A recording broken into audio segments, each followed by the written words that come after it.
ये घटना एक ऐसे शहर की है जो चारों तरफ से जंगलों से घिरा हुआ है। ये बहुत शांत शहर है। यहाँ के लोग सरल और सुंदर जीवन बिताते हैं। ये घटना राधिका नाम की एक लड़की की है। शहर के बाहर एक बहुत पुरानी झोपड़ी है जो पहाड़ों की चोटी पर स्थित है।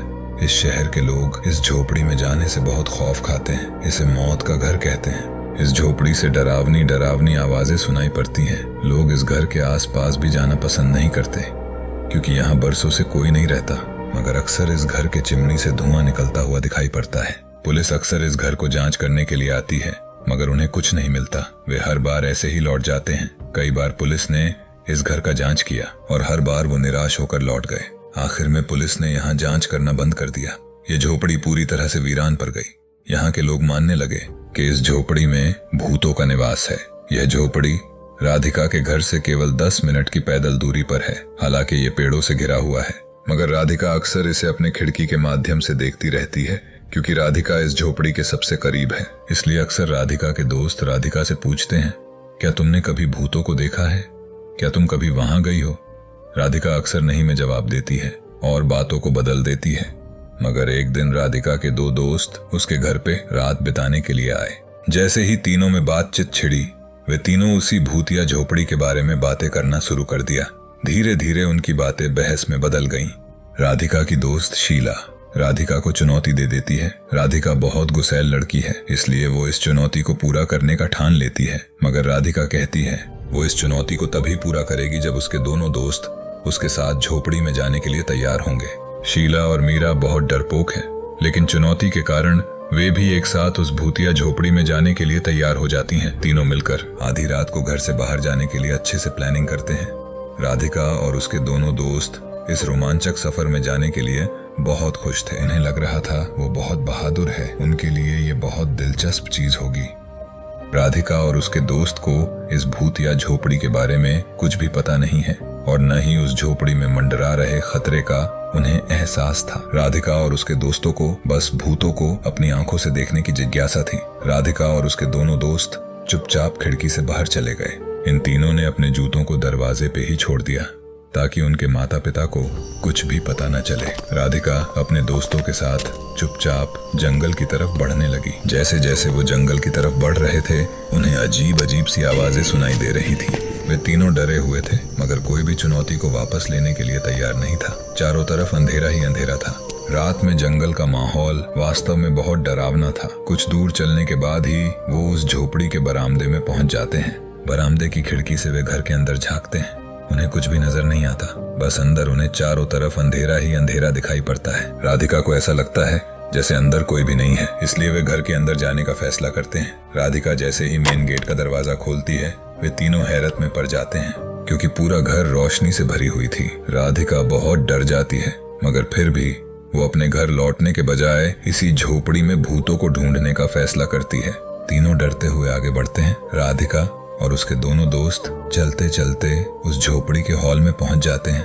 राधिका को नीचे से कुछ आवाजें सुनाई देती हैं। उसे फर्श पे फर्श का एक टूटा हुआ लकड़ी दिखाई देता है। राधिका उस टुकड़े को अपने हाथों से हटाती है। तभी उसे नीचे एक काला गुफा दिखाई पड़ता है। राधिका इस गुफा को देखकर सोच में पड़ जाती है।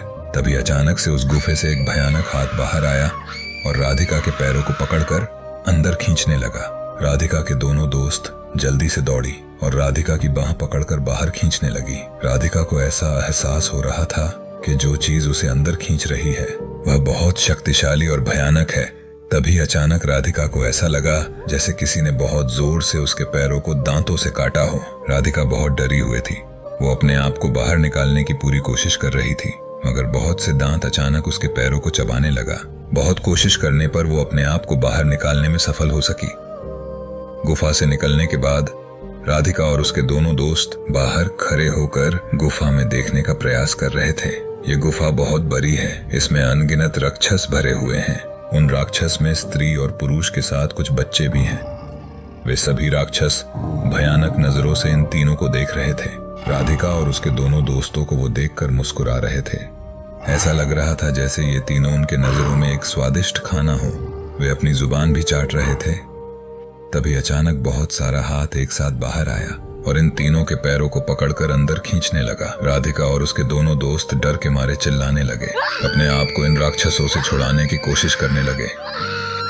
गुफा के राक्षस बहुत क्रूर है, इन तीनों के पैरों को बुरी तरह से चबाने की कोशिश कर रहे थे।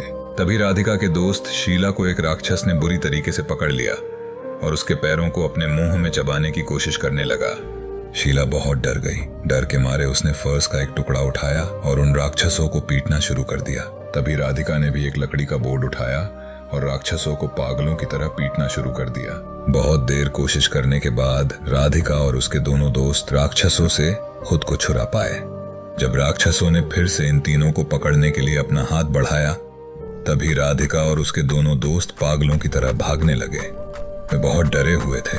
वे तीनों दरवाजे की तरफ भागे। सौभाग्य से दरवाजा खुला हुआ था।